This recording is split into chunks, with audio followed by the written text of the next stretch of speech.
Administrator DMC asset Ahmad اللہ شیخ نے کہا ہے کہ ڈینگی سمیت دیگر مضر صحت جراثیم کے خاتمے کے لیے DMC ایسٹ اپنے طور پر ہر ممکن اقدامات بروئے کار لا رہی ہے۔ موٹر سائیکلوں کے بعد اب سوزوکی کی مدد سے بھی جراثیم کش ادویات کا چھڑکاؤ کیا جا رہا ہے۔ یہ بات انہوں نے ڈائریکٹر حماد ND خان اور دیگر کے ہمراہ سوزوکی کی مدد سے جراثیم کش ادویات کے چھڑکاؤ کے آغاز کے موقع پر کہی۔ ان کا کہنا تھا کہ ڈینگی کے پھیلاؤ کو روکنے کے لیے جراثیم کش ادویات کا چھڑکاؤ کے ساتھ ضروری ہے کہ ڈینگی اور دیگر مضر صحت جراثیم کے خاتمے کے لیے ان کے افزائش کو روکنے کے لیے بھی کردار ادا کیا جائے۔ خاص طور پر ڈینگی کی افزائش صاف پانی میں ہوتی ہے، لہٰذا صاف پانی جمع کرنے کے جو بھی ذرائع ہیں وہاں احتیاط کرنا ضروری ہے، جبکہ گھروں میں صاف پانی کا استعمال بہت زیادہ ہوا کرتا ہے، لہٰذا گھروں میں صاف پانی کو ڈھانپ کر رکھا جائے تاکہ ڈینگی سے بچا جا سکے۔ جبکہ دوسری جانب DMC ایسٹ کے ایڈمنسٹریٹر رحمت اللہ شیخ نے deputy commissioner west Abdul Qadir Talpur اور DMC ایسٹ کے افسران حماد ND خان، توقیر عباس اور آغا سمیر کے ہمراہ کمشنر کراچی محمد اقبال میمن کی ہدایت پر یوسف گوڈ سرجانی ٹاؤن میں کالج میں قائم فلڈ ریلیف کیمپ میں امدادی سامان تقسیم کیا۔ اس موقع پر deputy commissioner west Abdul Qadir Talpur نے کہا کہ سیلاب متاثرین کی ہر ممکن مدد کر رہے ہیں۔ ایڈمنسٹریٹر DMC ایسٹ رحمت اللہ شیخ کے مشکور ہیں جنہوں نے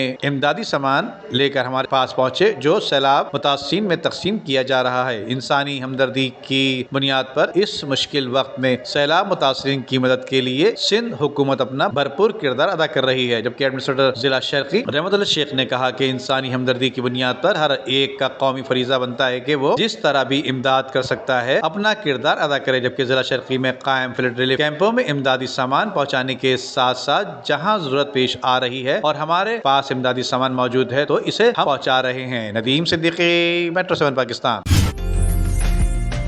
عمدہ میں پکائیں اور جی بھر کے کھائیں۔